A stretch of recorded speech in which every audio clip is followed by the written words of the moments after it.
Go ahead, Troy. Yeah, so I'm kind of going to agree with the consensus here. I think the Jets will be better next year. You can't do that. Yeah, I think the Giants. I told you I had it set up. I think the Giants, like Phil was alluding to, we have problems that can be remedied if we fix one of them. But I think the most important problem that we need to remedy is our offensive line. And I think if I don't know if I would put the offensive line.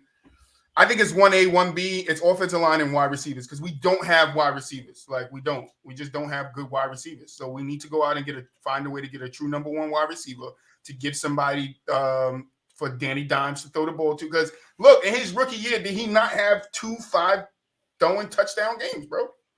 Like you can't say the guy. And this is I had this conversation with shout out Jordan with one of my boys, and he was like, Danny Dimes could never be a top 10 quarterback in the next 5 years. I'm like, you're crazy.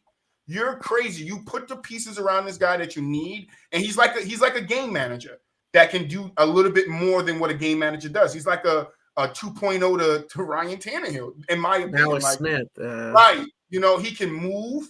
He can go on the run. And I think, like, we might open up that offense a little bit more for him to run. But we just got to stay healthy on top of that. I think we have too many questions. I do see the Giants probably getting like 5, maybe 6, maybe 7 wins. But I do see the Jets around that 8-9 win echelon.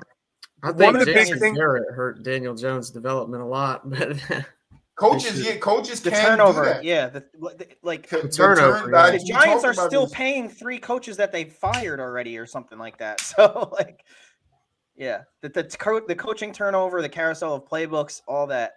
But what I was going to say is the Jets have 9 draft picks this year within the first, 160 picks, right? So that's crazy because we fleeced the freaking Seahawks for the Jamal Adams deal, right? Yeah, so that on top of what Ty said, being the youngest team in the NFL, and then on top of that, we still have like $60 million in cap space or whatever. I think, or it's very high. So, but do you think people are going to want to play for the Jets, like big name people? I do. Like who? Give me some names. I just think they're seeing what's going on with the youth, the coach, and with a promising young quarterback. I wouldn't be surprised if we could get a big wide receiver or a big name tight end or wide receiver. I wouldn't be surprised. Or I'm not saying you guys can't, but I don't know because what we didn't touch on is that anybody that watches the Jets from afar know that you guys get good players and you trade them away, or dumb players somehow got a problem with the front. What I'm thinking is right now we have so many assets right now between draft picks, youth, and money. We can overpay and still be okay. Like we can overpay in either a trade or a signing to get someone and still be fine, and because we have so much capital. And another thing I want to say about the Giants too, I saw it just popped up on ESPN. That should the Giants trade Saquon? I've been saying this for 2 months now, GK. Like that is one of the ways we can help our damn team out. Get rid of Saquon, get his money off the books, spread that money out for offensive line and maybe a wide receiver.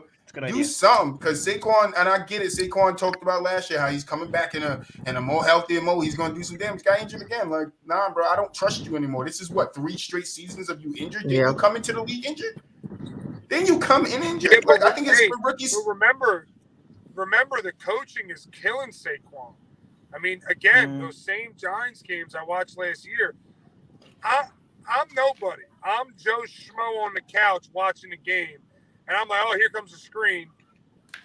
And the defense is killing him in the back. I mean, the thing with the Giants, the same reason I thought Danny Dimes was actually good is why I think Saquon Barkley could be great. I think the coaching was atrocious. That's why when they fired everybody, held on to Judge. It's like, what are you doing? Yeah. What are you doing? Like, Judge was a bad pickup. Yeah, Judge. I'm just saying it's like if you just had like Elvin Ingram, their tight end is the best example. They don't know what the hell they're doing. He's not a good blocker. He's not a great pass catcher. He's great at getting open, but he's got rocks for hands, okay? So at the end of the day, at what point are you going to say, okay, to make Saquon the best he could be, we got to have a blocking tight end who can catch?